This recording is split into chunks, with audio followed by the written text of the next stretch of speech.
¿Qué tal, amigos? Muy buenas tardes. Estamos aquí nuevamente desde el Caribe, desde la costa sur del Caribe mexicano, con un breve, muy breve descanso de Caleidoscopio, pero estamos nuevamente aquí para comentar, como siempre, temas de interés. Ya saben que en Caleidoscopio cabe todo. Soy su amiga Rosy Covarrubias y transmitimos desde esta hermosa ciudad capital del estado de Quintana Roo, Chetumal, un lugar que en alguna vez en su vida tienen ustedes que visitar.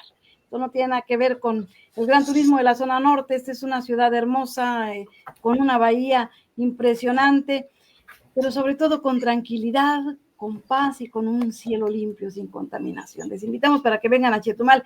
Siempre le voy a hacer promoción a Chetumal. Yo vine por un año y llevo 46.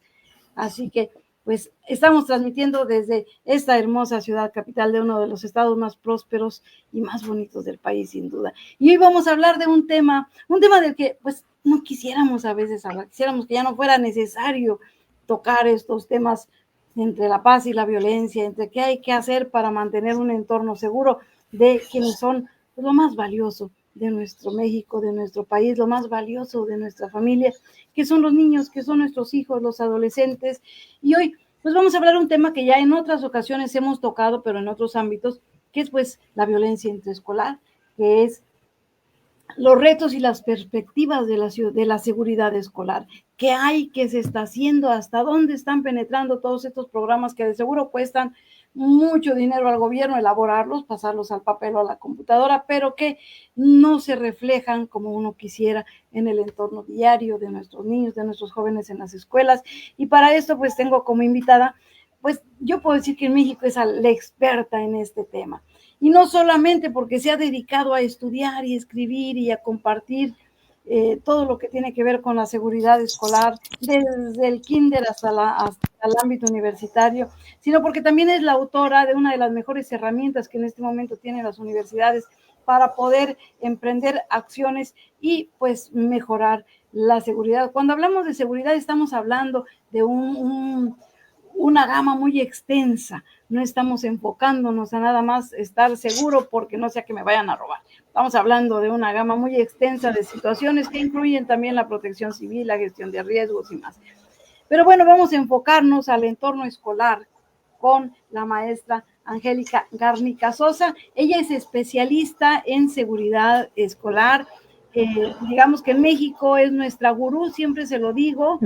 Hoy aquí en el programa se lo vuelvo a decir porque pues ella es la que no solamente se ha dedicado a estudiar el entorno local, sino ha ido mucho más allá y es la que nos abre a veces los ojos a situaciones que las tenemos enfrente y que se pueden resolver y no lo hacemos. Maestra, es un honor tenerla. Ya había yo esperado bastante, ya la había correteado bastante. Sé que es una mujer súper ocupada, pero la verdad, yo le agradezco que se da este tiempo para compartir con nosotros sus conocimientos y ayudar un poquito también a quienes toman las decisiones, a los padres de familia que nos van a escuchar también, porque hay que empujar de todos lados, no solamente desde aquí, desde mi silla, Rosy Covarrubias, la maestra Angélica por allá, y algunos otros estudiosos por otro lado, sino que yo creo que los padres de familia juegan un papel importante también aquí para poder ir avanzando en este tema. Así que sin más rollo, vamos a iniciar y les recordamos, transmitimos a través de StreamYard, una plataforma muy noble que nos permite llegar hasta sus hogares. Y pues gracias a los compañeros de Guanatos FM Network en Guadalajara, que también pues se unen a esta cruzada de Caleidoscopio por informar de diversos temas. Gracias también a los compañeros de Radio y Televisión Budugán de Veracruz. Y seguimos luego con los agradecimientos. Maestra, ¿qué tenemos? ¿Por dónde agarrar el toro? ¿Por los cuernos será? Sin duda. Bueno, primero que nada, gracias Rosy por la invitación, gracias a todo el equipo que hace posible esta labor de comunicación y de difusión, pero sobre todo por crear las condiciones para tener un diálogo, ahora sí como aquel programa lo decía, un diálogo en confianza, que nos permita conversar sobre un tema que desde mi punto de vista es prioritario para permitirnos realizar la función más noble y más importante que tiene una sociedad, que es educar a sus niñas, niños, adolescencias y juventudes. Y la verdad es que, bueno, tú sabes, nos conocemos desde hace casi 14, 15 años, desde el 2010, 2011. Por ahí más o menos, maestra. Publiqué la primera versión del Manual de Seguridad para Instituciones de Educación Superior. Y sin duda, pues yo, ahora que preguntas por dónde, ¿no? ¿Para dónde? Yo lo primero que les diría, por lo que tendríamos que empezar, es por reconocer que tenemos un problema, y un problema que es muy serio. Porque si no dialogamos sobre los problemas que están viviendo las comunidades educativas, parece que los problemas no existen. Es como el tema de violencia de género, o cualquier tipo de violencia. Si no se nombra, parece que no existe. Y hay que empezar a nombrar las cosas, ¿no? Lamentablemente, no estamos hablando solo de violencia escolar o violencia entre pares. Yo siempre ahí pongo alertas, ¿no? Porque si fuera solo violencia entre pares, que tuviera que ver con, se dicen apodos, se pierden, se esconden las cosas, se hacen bromas pesadas, creo que es parte natural de la convivencia que se puede dar en cualquier espacio y en cualquier espacio educativo. Pero ¿qué pasa cuando esos acosos trascienden, por ejemplo, a violencia física o violencia verbal o violencia sexual o violencia económica? Ahí ya estamos hablando de conductas que tienen que ver incluso con delitos, con conductas que están tipificadas dentro de los códigos penales como delitos. Entonces, hay que empezar a abrir el espectro de conocimiento de lo que está pasando en las comunidades educativas. Y estoy pensando, por ejemplo, en los temas de violencia y en el momento actual también de las prácticas de riesgo. Cito algunos ejemplos. El tema de las redes sociales. ¿Cómo influyen las redes sociales a generar una serie de retos virales o de conductas de convivencia que ponen en riesgo la vida de nuestras niñas, niños y adolescentes? O, por ejemplo, como en el momento actual situaciones como la depresión o las conductas autolesivas o incluso pensamientos suicidas son parte también de la convivencia en la comunidad educativa.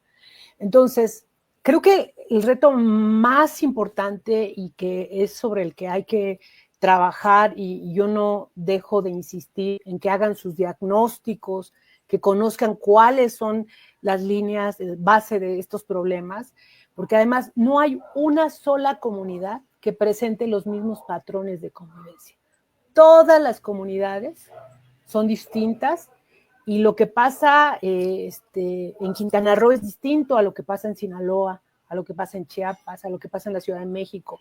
Hay cosas comunes, claro, pero hay cosas muy distintivas para cada una de estas comunidades.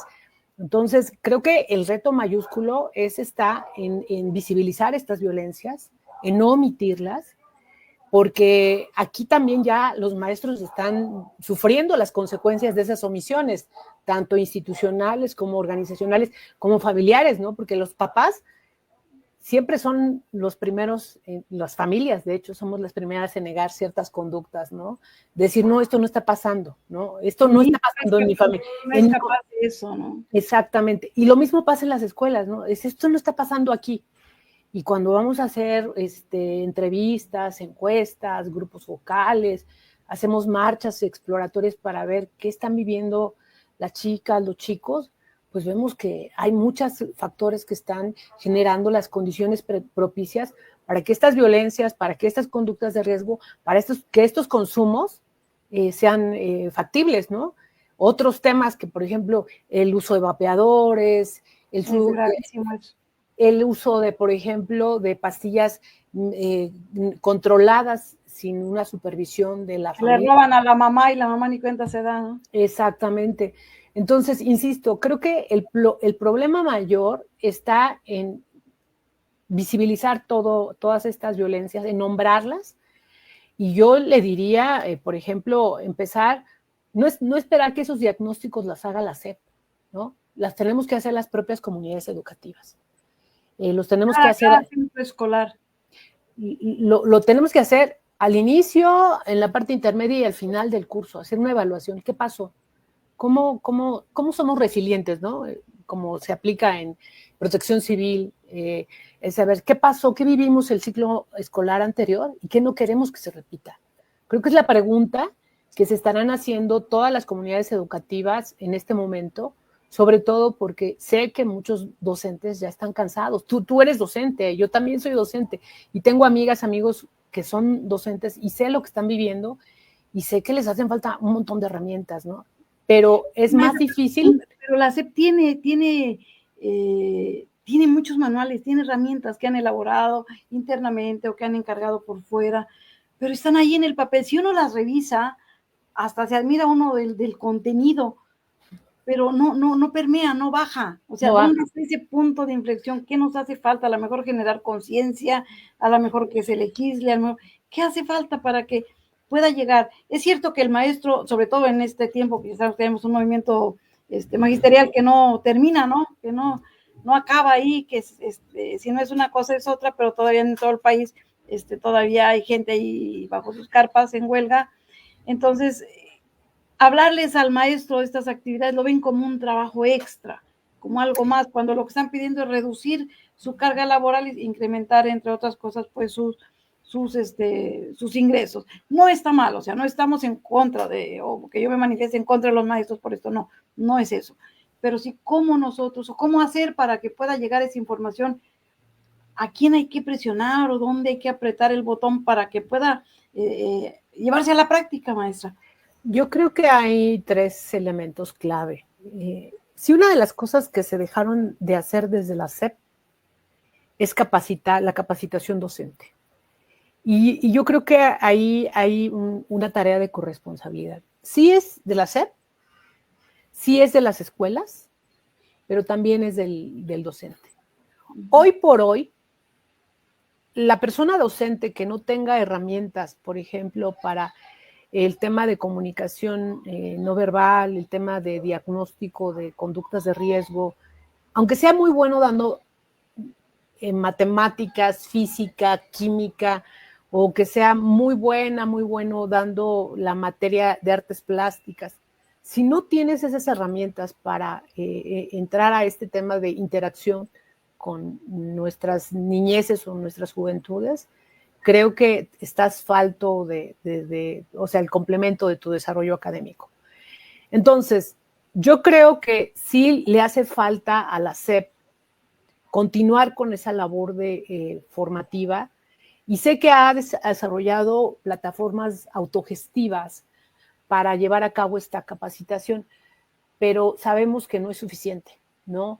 No es suficiente con dejar los documentos ahí en la red, no es suficiente dejar ahí las plataformas. Aquí hay un curso de violencia escolar, no es suficiente mandar las circulares desde las supervisiones escolares y decir, tómese y oblíguese a los docentes a tomar este curso, porque hay otros temas en los que también están los docentes, que es la labor de proceso de enseñanza-aprendizaje. Y yo te diría que hoy por hoy, por ejemplo, la interacción con madres, padres o adultos responsables o tutores legales está haciendo otra tarea en la que tienen que estar involucrando los docentes. Entonces, insisto, es una tarea integral y de corresponsabilidad. Yo creo que viene bien hacer un redoblar esfuerzos para que la SEP desarrolle nuevamente procesos de capacitación presencial en temas que son estratégicos. A mí me sorprende mucho que hay herramientas que están desde hace 3, 4 años en la página de la SEP y profesores que están frente a grupo no las conozcan, ¿no? Creo que parece protocolos, por ejemplo, los protocolos o manuales o guías que se tienen para el tema de hostigamiento o violencia sexual en comunidades escolares de nivel primaria, que son protocolos nacionales, que son de referencia, que están en páginas, que están publicados, que son de amplia difusión, pues no los conocen.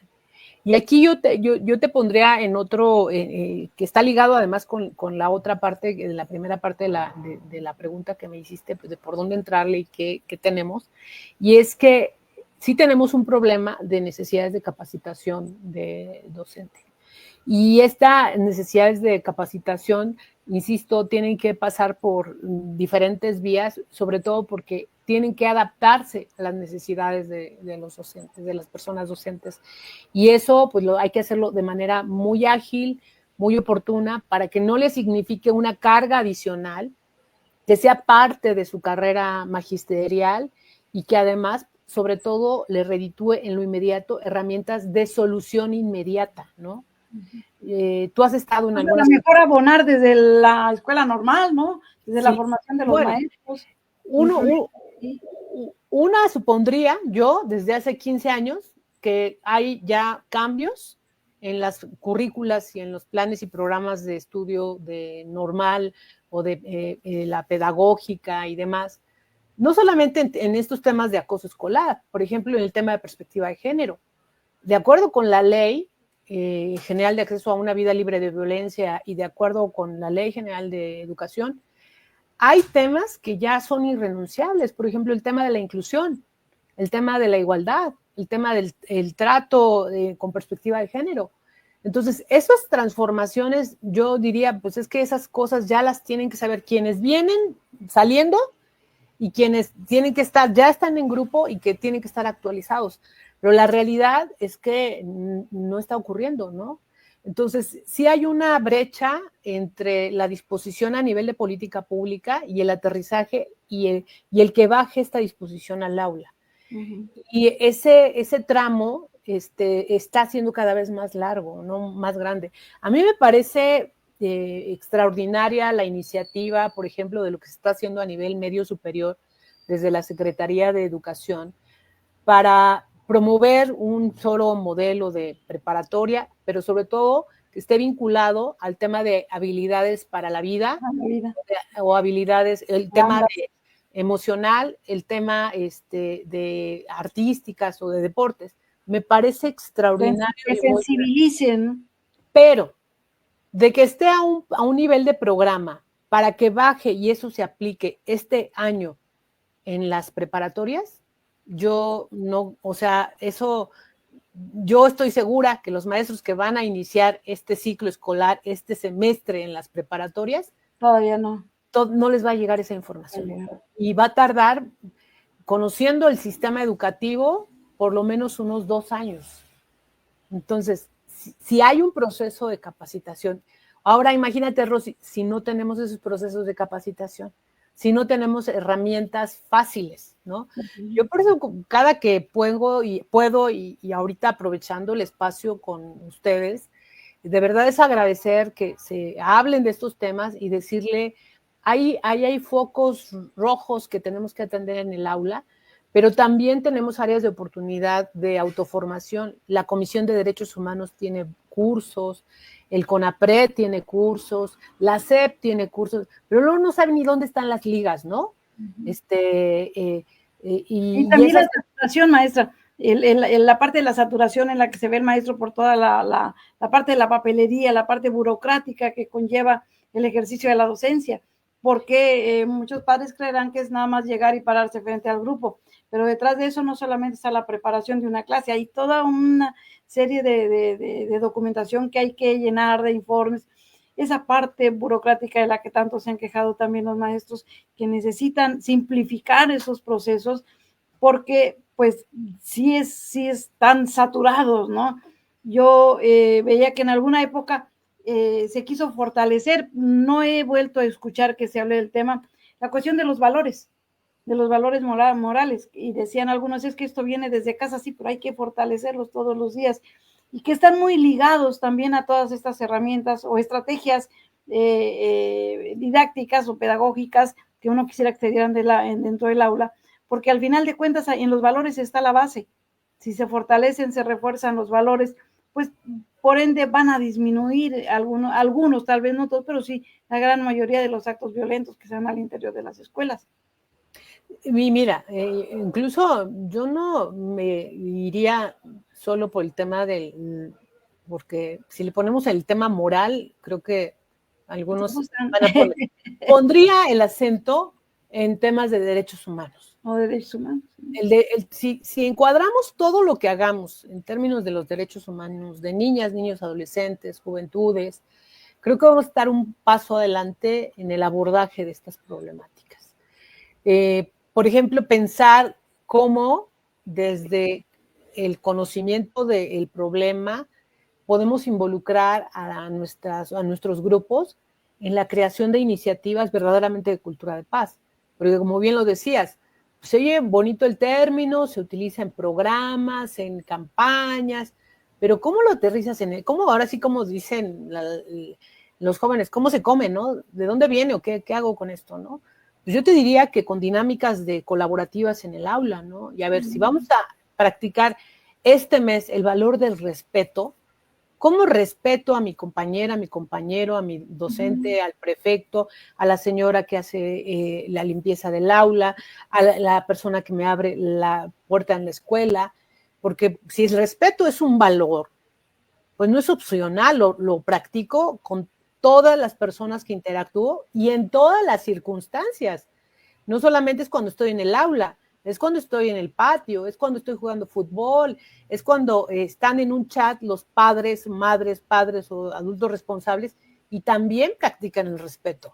Entonces, estamos hablando de cómo abordamos estas actitudes, esta cultura de la convivencia de una manera pues práctica, ágil. O sea, no es un concepto abstracto, la cultura de paz y el respeto, son cosas que se viven todos los días. Y yo creo que además de este concepto de cultura de paz, tendríamos que estar hablando de educación para la paz, ¿no? Que eso implica pues un ejercicio desde los ámbitos educativos, pero también desde el ámbito de la propia familia. Y sin duda pensar hoy por hoy en los derechos humanos de cuarta y quinta generación, donde incluso tenemos que renunciar a estas visiones adultocentristas de cómo tiene que ser la escuela, de cómo se tienen que crear las normas de convivencia en el aula, de cómo interactuamos con nuestros docentes, ¿no? Creo que ahí hay muchos retos y muchas transformaciones aún por hacer, pero vuelvo al centro, es un tema de corresponsabilidad.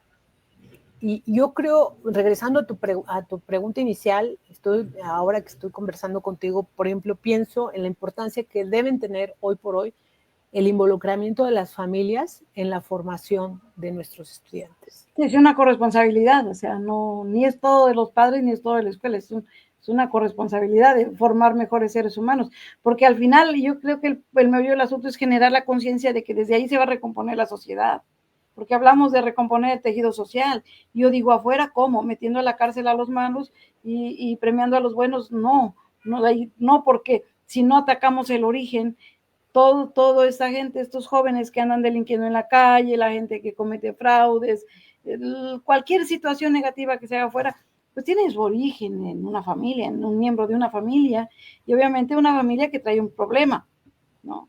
Aunque sea uno o nada más la oveja negra, pero bueno, hay una raíz. Entonces, de alguna forma, si queremos recomponer afuera, tenemos que empezar por los niños ahora, por los jóvenes de ahora.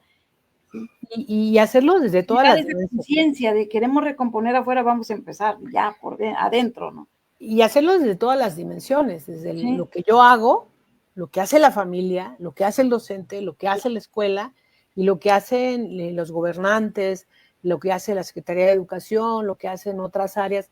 Es decir, todas somos corresponsables. Tendríamos que ser corresponsables en este rumbo del quehacer, ¿no? La recuperación del tejido social es un elemento que hoy por hoy es lo que nos va a salvar de la descomposición y del arraigo social del crimen y de la violencia, ¿no? Es algo que yo he tenido, soy socióloga y tengo 15 años trabajando con comunidades educativas, pero tengo pues 30 años trabajando en temas de territorio y sociedad. Y yo creo que hay una huella que no podemos olvidar y que tiene que estar presente, que si algo ha formado a nuestro México y a nuestras comunidades, es el tejido social, precisamente. Y en esa parte del tejido social, pues tenemos que empezar a recomponer las cosas que dices. Es que es normal que se digan insultos, es que es normal que se digan groserías, es que es normal que se peleen. A ver, para empezar, entendamos que es normal el conflicto, pero que se estén peleando y que se insulten o que se peguen, eso sí ya no es normal, ¿no? Por más que quieran, que querramos normalizarlos, no, no, no. Es normal que la Es trate, normal porque son niños, es normal porque son jóvenes. o porque es mujer, ¿no? Ese nivel, maestra, ya perdimos. Y eso Sí, es lo grave, cuando normalizamos la violencia, cuando normalizamos el bullying, cuando normalizamos conductas autolesivas, sí, ¿no? Es que es normal porque pues los jóvenes se deprimen ahora, ¿no? sí. O porque así es desde la pandemia. Y yo diría más bien, a ver, pongamos en una base, en un diagnóstico social, cuáles son esos problemas y hacia dónde queremos ir. Y yo creo que ahí hay algunos principios que han marcado el gobierno federal a nivel de la presidenta, del mismo secretario de educación, que yo creo que ahí sí hay, que es esa línea que es la recuperación de nuestras comunidades educativas. Creo que nos falta los cómo, ¿no? Y aquí, insisto, la parte de que pensar en el maestro, en las sociedades de padres de familia, en las secretarías de Estado de educación, más otras instancias que deben participar en el tema de la reconstrucción de este tejido social, de la recuperación de las comunidades educativas como un bien social sobre el cual hay que trabajar y en el que hay que depositar pues muchas de las esperanzas que tenemos, sabiendo que en este momento, por ejemplo, el país en algunos temas se nos está yendo de las manos, ¿no? El tema de las desapariciones, el tema de violencia de género, el tema del narcomenudeo, o sea, temas que, insisto, son el contexto, son el marco de la violencia de nuestras comunidades educativas. Entonces, sí hay que hacer un ejercicio intensivo, de elaborar muchas cosas, ¿no? Yo digo, hay que capacitar a los docentes, hay que elaborarles cajas de herramientas, hay que acompañarlos con los directores, la familia tiene que estar involucrada, los gobiernos municipales tienen que cobijar a las escuelas, tienen que ayudarles a tener un espacio digno, iluminado, que estén, si hay jardines, si hay banquetas, que estén limpios, que estén con vegetación adecuada, no que sean espacios que estén abandonados. Y entonces se aplica la teoría de las ventanas rotas, ¿no? Que ves una escuela pintarrajeada, ¿no? Y pues llega alguien más y la pintarrajea y no solamente eso, la vandaliza de otra manera, ¿no? O la roba, porque se ve en el abandono. Entonces, creo que hay muchas maneras de generar esta visibilización de corresponsabilidad, ¿no? ¿Se acuerdan, quienes somos un poquito mayores, de los eventos que hacían en mi época para que las familias fueran a lavar las bancas, ¿no? O a pintar la escuela, o a barrer después de una actividad? Y no Los era un mismos tema. alumnos. Los mismos alumnos. Sí, que llegó una época en que los padres empezaban a protestar porque se le ponía a barrer al niño, a limpiar su aula, como en los países más desarrollados, hablemos de Finlandia, hablemos de Japón, donde la educación es educación para la vida, o sea, no solamente aprenden lo básico de química, de física, de matemáticas, sino que aprenden herramientas para la vida diaria y en esa convivencia de aprendizaje se manejan los valores. Y estamos viendo, por ejemplo, comunidades totalmente diferentes, pero aquí en México como que nos cuesta trabajo dar ese paso. Pensar que a mi hijo, bueno, lo mando a la escuela, pero no lo mando para que vaya a barrer, ¿no? Pero ¿por qué no? O sea, es corresponsable y ¿por qué tiene que venir otra persona de fuera a limpiarse?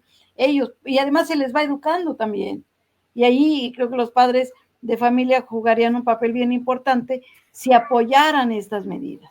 Pero maestra, yo quiero ir a un punto que creo que es importante mencionarlo. Usted que tiene el pulso prácticamente de todo el país, ¿cuáles serían esas conductas que habría que corregir? ¿Cómo estamos en la estadística? A lo mejor ya no tan puntual en porcentaje, pero ¿cuáles serían esas conductas delictivas o nocivas que que hay que corregir y sobre lo que hay que trabajar. Y hablábamos en una ocasión, por ejemplo, del suicidio, que en Quintana Roo, por ejemplo, tenemos de los índices más altos, ¿no? Y que no se dice, ya no se publica porque, bueno, ahora pues ya ve que hay restricciones también en los medios, sobre todo en las redes, para hablar de los temas, pero que están ahí y que no podemos negarlo porque lo estamos viendo por todos lados. Sí, fíjate que aquí tenemos otro gran reto. Regresando a tu primera pregunta, que es la pregunta rectora de esta conversación, yo te diría que otro de los retos es que no conocemos la magnitud ni hay una sistematización de todos estos incidentes. Sí tenemos referencias, y yo, por ejemplo, lo que hago es un seguimiento sistemático diario de los incidentes que ocurren en las instituciones educativas, y sé que hay cosas que ya son más visibles, y no es porque antes no hayan ocurrido, sino porque ahora inmediatamente se visibilizan. Yo creo que, por ejemplo, el tema de violencia y hostigamiento sexual es un tema que hoy por hoy hay que seguir observando, porque cada 8 de marzo, por ejemplo, vemos las dinámicas de tendederos, que a mí me parece una herramienta necesaria y yo te diría hasta obligada para visibilizar muchas de las violencias que ocurren, porque muchas están silenciadas por la institución o por las prácticas patriarcales que hay en las instituciones educativas. Por cuidar la apariencia de que no, en mi escuela yo soy el directorio o la directora y aquí no pasa nada, ¿no? Detrás de la puerta resuelvo, guardo lo que haya que guardar. Muchas veces por cuidar la imagen de quien está al frente o de la misma institución, se enmascaran, pero eso conlleva también que si se minimiza, no se visibiliza. Sí, no, y yo no me voy tan lejos. A mí lo que me ha pasado en algún momento, en algún evento, voy a omitir instancias, pero me mandaron un mensaje de parte de un rector para no hablar de un tema de violencia de género, ¿no? Me dice, usted sí puede venir a tal, pero no hable de este tema. Y yo, ¿me están censurando? Algo había pasado, algo había pasado. Entonces, ese es uno de los temas. ¿Qué otros temas sí hoy por hoy tenemos que seguir observando por el incremento que se está teniendo? El tema de las conductas autolesivas y pensamientos suicidas. A nivel mundial hay datos alarmantes del incremento porcentual que han tenido los casos de, por ejemplo, pensamientos suicidas y conductas suicidas entre jóvenes, adolescentes y jóvenes, casi del 400%, ¿no? Entonces, que nos ponen en alerta, ¿no? No solamente para registrarlo, para atenderlo. Otro de los temas son los consumos, ¿no? Consumos de riesgo. Yo ahí agrupo desde el vapeador hasta el cigarro, el alcohol, drogas, hasta el tema de pastillas no controladas sin supervisión, ¿no? Ese es un tema que evidentemente por la naturaleza de nuestro país tenemos que observar, porque quién quiere repetir las estadísticas, por ejemplo, del país vecino, ¿no? Otros de los temas que sin duda hay que ir abordando, pues sí, la violencia escolar, pero también ir registrando, por ejemplo, los delitos, ¿no?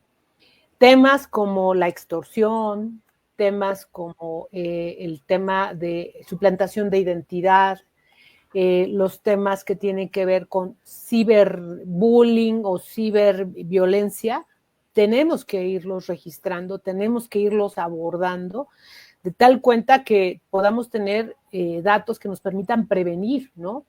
Lo que no se conoce, no se previene, ¿no? Y más bien se omite. Y los delitos cibernéticos, maestra, que ahorita están a la orden del día, o sea, cualquier chamaco tiene un teléfono con internet y a veces el papá y el maestro ni cuenta se da en las que anda. Y la verdad hemos sabido de casos bastante delicados en función de no solamente de la extorsión, ¿no? Sino de pérdida de jóvenes, o sea, de jóvenes que desaparecen, pero que previo a eso han tenido contactos con gente a través de los videojuegos, ¿no? Por ejemplo. Sí. Algo que los papás piensan que es muy noble y que es el entretenimiento, es como la niñera, ¿no? El niñero del hijo, de la hija, el videojuego, pero que están moldeando están moldeando la mente del niño o de la niña. Entonces, sí, todos estos incidentes que sí o sí están ocurriendo en nuestras instituciones educativas, hay que registrarlos, hay que medirlos, hay que dar seguimiento, obviamente se tiene que dar atención. Y aquí un tema que tú sabes que yo he venido reiterando, sobre todo con quienes estamos al frente en grupo, y es que tenemos que conocer estos incidentes y tenemos que saber cómo actuar. Hoy por hoy no podemos decir, no, pues es que yo no sabía, ¿no?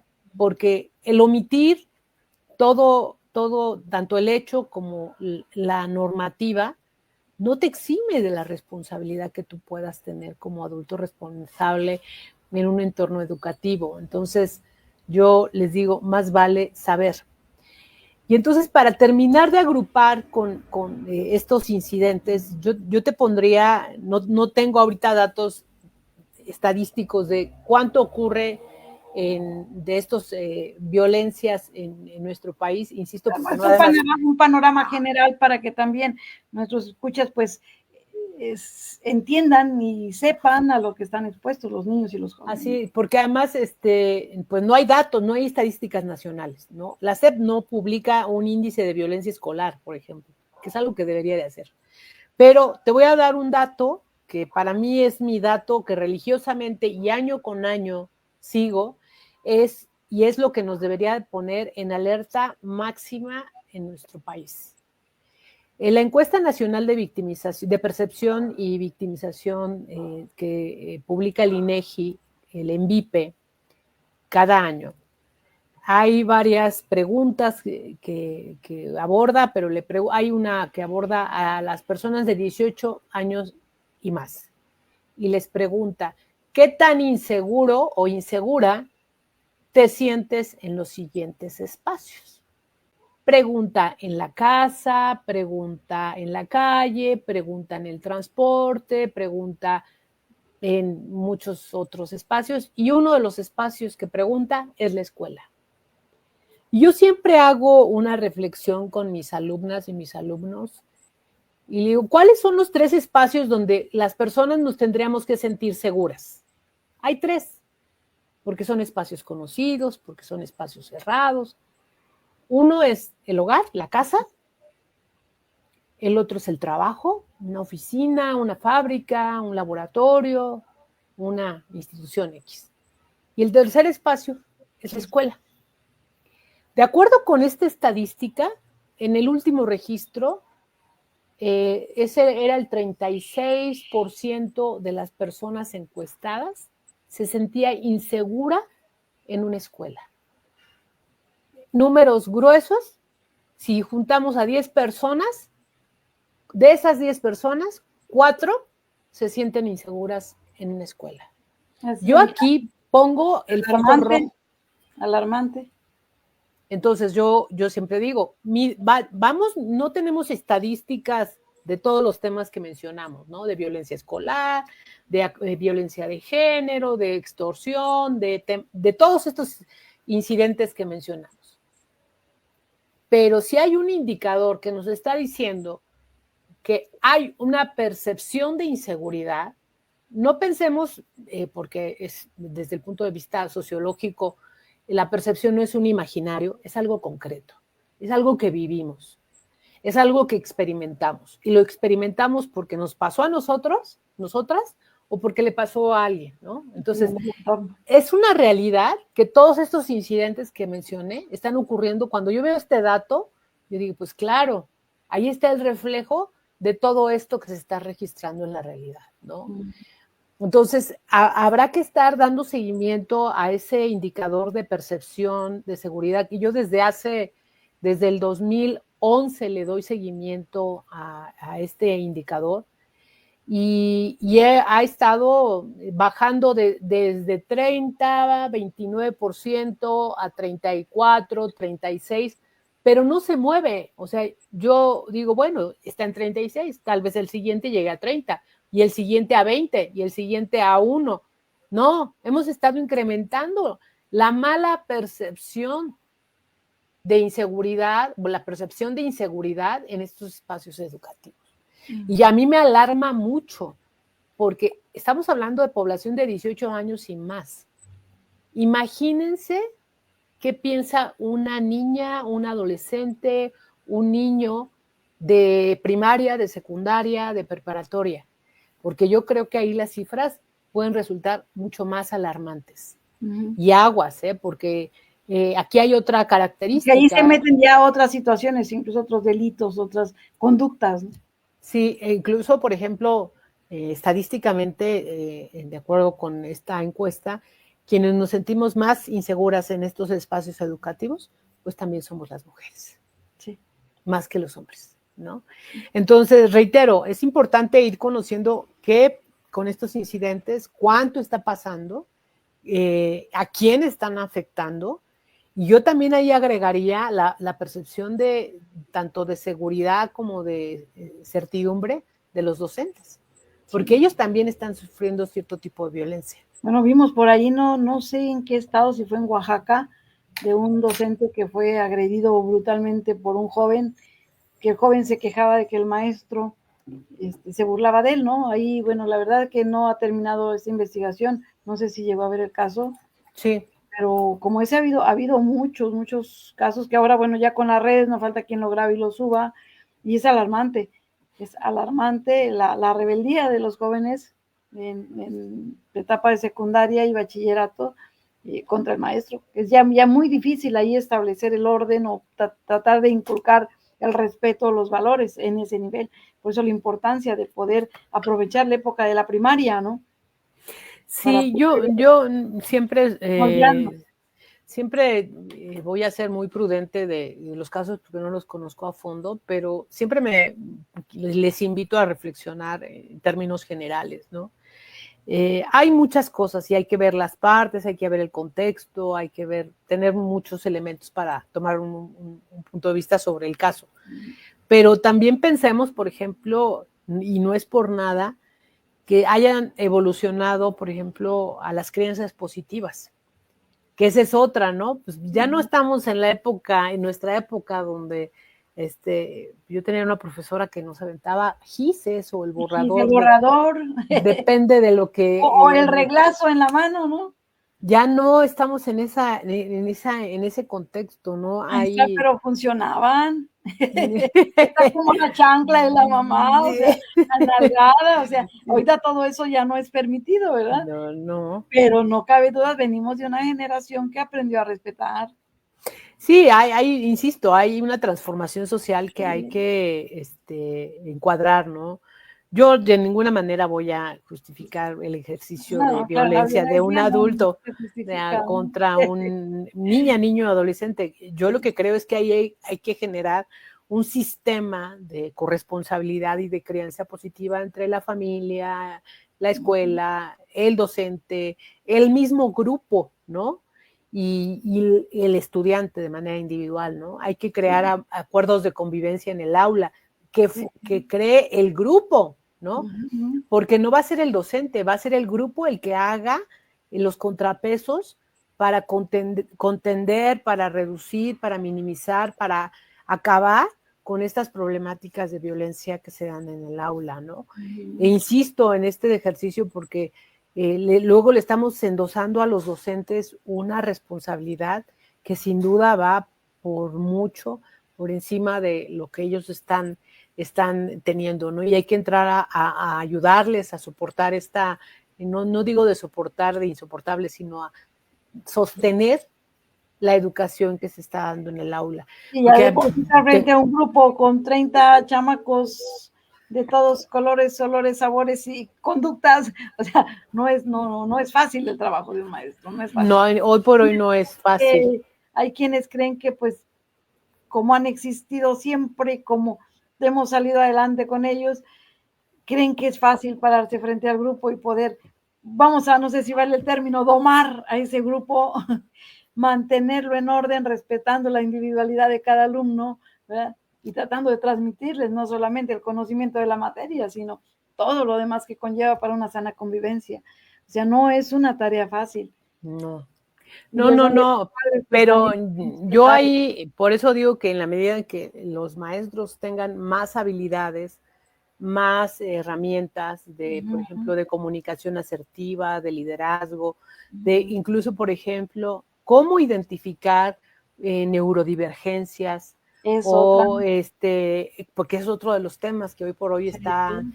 están abordando en el aula, incluso están teniendo dificultades para, a ver, de acuerdo con el modelo de la nueva escuela mexicana, ningún niño o niña, adolescente puede ser excluido del sistema educativo. Entonces dice, bueno, hay que hacer aulas inclusivas, pero los maestros no saben cómo hacer esas transformaciones, esos ajustes O pedagógicos. cómo perfilar, cómo identificar a un niño que trae un problema de neurodivergencia o algo más allá, ¿no? Y esa es responsabilidad de las familias, ¿no? Sí. Ahí yo digo, el maestro tampoco es adivino. Por ejemplo, de acuerdo con la guía operativa de la Ciudad de México, las madres, padres, adultos responsables o tutores legales tienen que llevar los diagnósticos a las escuelas públicas y privadas. Y ahí es el primer acto de corresponsabilidad, porque entonces ahí está en el diagnóstico cuál es el espectro, cuál es la condición y además cuáles son los factores que hay que tener como en alerta, ¿no? Pero muchas veces los papás tampoco desconocen o simplemente se le etiqueta al niño como que no aprende, como que es el floquito, que es el relajiento, que es el que se aísla y se encasilla en esto. Y muchas veces los papás tampoco tienen no todos tienen ni los medios ni la habilidad de poder identificar que hay una situación especial en el hijo, ¿no?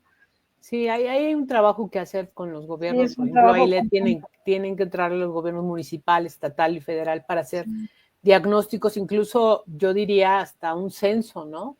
Censos de niños que tienen, por ejemplo, espectro autista, de censos de neurodivergencias. O sea, tenemos el tema, por ejemplo, de obesidad, ¿no? De salud. Ese es otro de los temas, ¿no? Ahorita creo que se dio un paso importante, hay que ver que empiece a dar resultados, Así que es. no es al 100%, porque obviamente la cuestión de la obesidad no se genera solamente por lo que los niños comen en la escuela o por lo que comemos, ¿no? Se genera por lo que comemos también fuera y dentro de la casa, pero el hecho de que a nivel de escuela ya se haya dado este paso de no permitir la venta de alimentos chatarra, yo no he visto todavía que se hayan eliminado por completo, pero bueno, ya se visibilizó la situación. Sí. Y se hizo algo. Entonces, sí. Ahí ya, aunque sea un puntito, pero bueno, se va avanzando, ojalá y esto pudiera ir mucho más allá. Pero bueno, no me imagino que el gobierno pueda prohibir la venta de todo eso, porque imagínense, son empresas transnacionales, sería difícil. Bueno, no imposible, no imposible. No. Pero sí hay que, digo, ya el lineamiento está, ya incluso hay sanciones de acuerdo con los lineamientos, que dice si hay una escuela que está vendiendo productos, y no solamente sanciones a la escuela, sino a directoras, directores que permitan esto, ¿no? Muchas de las tienditas están ligadas a la parte administrativa de la escuela, o sea, no siempre se licita y es gente de fuera, casi siempre está ligada a la dirección o la administración de la escuela, algún maestro, o sea, siempre ha sido un negocio interno de la cooperativa, ¿no? Es muchas veces. Y ahí a quien le va a tocar supervisar la aplicación de esos lineamientos, pues es a los comités municipales o estatales de salud. Los comités de padres de familia que tienen que involucrarse también. Sin duda. Pues el reto es grande y yo creo en lo personal que uno de los grandes retos que tenemos en este ámbito es convencer a las autoridades de la necesidad de establecer áreas profesionales capacitadas para atender el tema, que no sea un tema más que le encargan por ahí al administrativo que menos trabajo tiene para que se ponga a trabajar, ¿no? Porque maestra, la conducta humana es la base para todo al final. Porque se puede saber mucho de matemáticas, de ingeniería, de medicina, pero si no se trabaja con la parte de la cuestión del control de las emociones, de la parte humana, de humanizar la educación, de ver no solamente como al robotito al que hay que programar, que ahorita, bueno, ya las computadoras suplen la parte de esto, no vamos a componer nada. Si no se empieza, creo que le digo, para mí el gran reto, como alguna vez lo comentábamos por allá hace algunos años, del reto de poder convencer a los titulares de las instituciones educativas de generar estas áreas profesionales. Pues en las escuelas es lo mismo, hay que convencer a los titulares, a los secretarios desde arriba, ¿verdad?, de la necesidad de voltear a ver esta área y ponerle mayor atención, que no sea un programita más que le mandan al maestro para que opere, sino que tenga que ser un programa bien fuerte a nivel nacional, donde nos involucremos todos, porque al final para mejorar a la sociedad se requiere no solamente de un maestro bien capacitado en todas las áreas, en todos los sentidos al frente del aula, se requiere de toda la ciudadanía, de padres, de madres, de todos. Todos somos corresponsables si queremos realmente recomponer a la sociedad, porque pues es bien fácil agarrar el muro de nuestro Facebook, yo le digo el muro de los lamentos, ¿verdad? Claro, todos los días lo que no nos gusta de la sociedad y creemos que ya feliz de la vida nos vamos a dormir porque ya cumplimos, ¿no? No, como periodistas, bueno, pues sí, nuestra función será teclear, visibilizar, hablar en los medios que tenemos al alcance, pero detrás de ese periodista hay un ser humano que también tiene que actuar, que tiene que hacer, que tiene que comportarse, dando ejemplo.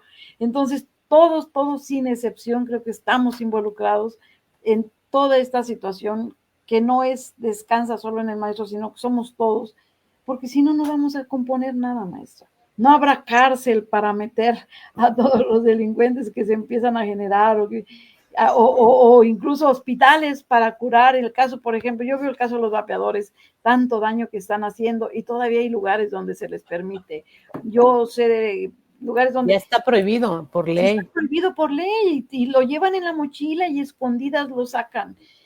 Yo escuchaba hace unos días, maestra, que estábamos por allá en un taller con usted precisamente, que ya se había legislado sobre la mochila segura, sobre la revisión de las mochilas, ¿no? Un tema que causó mucho revuelo en alguna época, ¿no? Porque pues no se permitía por la cuestión de los derechos de los niños, de los jóvenes, no se permitía la revisión de las mochilas, ¿no? Entonces, porque yo veo que llevan escondido el vapeador, o sea, y se vende. Y yo sé de casos gravísimos de jóvenes que durante mucho tiempo lo estuvieron usando, incluso después de la pandemia y después de haber padecido COVID, porque el COVID dejó lesionados los pulmones y el vapeador lo primerito que hace es acabar con los pulmones, entonces es echarle gasolina al fuego, ¿no? Sí, digo, hay, insisto, muchas disposiciones, ya a esto, el tema, hay un acuerdo presidencial para el tema de los vapeadores, hay un protocolo nacional para revisión de útiles escolares, no es revisión de mochila, es revisión de útiles escolares, no la revisión incluso personal o al niño, adolescente o joven. No, eso está... Eso va contra los derechos de sus derechos. Entonces hay que hacerlo de acuerdo con un protocolo, con ciertos lineamientos, se integra un comité, se define cómo se tiene que revisar y demás. Pero insisto, en este tema, tanto los vapeadores como los alimentos, como el resto de las conductas, pues sí se requiere intención de querer transformar. Y yo llevo 15 años en este tema y hasta el momento no he escuchado una declaración clara y contundente del abordaje de estas problemáticas en las instituciones educativas. Más allá de que por coyuntura o por situaciones lamentables y dolorosas que han ocurrido en las instituciones, de que hay un caso de una joven, un joven o una niña que ha pasado o alguna presencia de arma, es decir, por casos específicos, después, como dicen el dicho, después del niño el ahogado se quiere tapar el pozo. Entonces, ha habido diferentes acciones remediales, ¿no? Puntuales y demás. Pero a la fecha sigue sin haber una política nacional de seguridad para instituciones educativas. No obstante que en algunas en algunas entidades hay legislación, en algunas hay algunos programas, en algunas hay unos protocolos. Sigue sin haber un programa nacional que defina presupuestos, que defina directrices. Con campañas intensas. Pero el primer paso, Rosy, es lo que te mencioné, el diagnóstico. el diagnóstico. Si no se conoce la dimensión, la magnitud, el impacto, incluso los costos económicos de no prevenir, pues van a seguir con las acciones remediales. Sí. Y es lamentable, pues prefieres invertir 300,000 pesos en una cámara de videovigilancia que en una capacitación de 500 pesos, sí. ¿no? Que eso da para otro tema, maestra, porque por ejemplo, lo que, de hecho, sí, en alguna ocasión por aquí tratábamos el tema con un compañero, un capacitador, que decíamos el concepto que se tiene de la seguridad, ¿no? El guardia en la puerta y la cámara de vigilancia, y ya, eso es todo. Pero pues sabemos que no. Maestra, yo quisiera seguir hablando porque hay tantas cosas, cada vez que le escucho aprendo y pues se abre un poco más el panorama. Pero bueno, tratamos desde nuestro espacio, desde mi calidad como periodista, abonar un poquito a estos temas que nos duelen como sociedad. Y pues al final somos parte de ella, tenemos familia, tenemos hijos y quisiéramos que salieran y anduvieran en la calle tranquilamente, ¿verdad? Sin riesgos y en paz, y uno quedarse en el hogar también tranquilo, ¿verdad? Tranquila. Entonces hay que abonar a eso desde diferentes perspectivas, desde diferentes ángulos, y yo no me cansaré de decir que la base para recomponer esta sociedad está en los niños y está en los jóvenes. A los adultos es bien difícil que nos vuelvan otra vez a remoldear, pero bueno, los que de alguna forma seguimos en ese camino, pues vamos a seguir abonando. Yo le agradezco, maestra Angélica, de veras, de mi corazón, gracias por cedernos este tiempo, usted allá en la Ciudad de México, yo acá en el Caribe, por acá muchas gracias. Le agradezco infinitamente este tiempo y agradecerle también a los compañeros de Guanatos FM allá en Guadalajara. Gracias, chicos, por estar pendientes y unirse aquí a hacer sinergia con nosotros para lograr este espacio. Gracias también a Radio y Televisión Budokán de Veracruz por retransmitirnos por allá. Los amigos de Puebla, de Querétaro, también pronto nos estaremos comunicando para afianzar ahí algunas situaciones y que también nos retransmiten. Y ya saben, amigos, aquí en Quintana Roo, los amigos que me siguen en Chetumal, en el estado y un poquito más allá de las estrellas, ya saben que estamos aquí en el muro, está de Facebook, estamos también en la página de Periodismo Sin Fronteras con Rosy Covarrubias, en mi canal de YouTube, Rosy Covarrubias Melo, y pues nos pueden escuchar en la página de Guanatos FM Network también, y más tardecito pues estamos en Spotify en la repetición también, porque si va en su carro y no le da tiempo de vernos, pues cuando menos préndale y escúchenos por ahí, y sobre todo comenten, porque los temas que yo trato son temas que a mí me mandan, que me dicen, oye, por acá, oye, ¿por qué no hablas esto? ¿Por qué no comentas esto?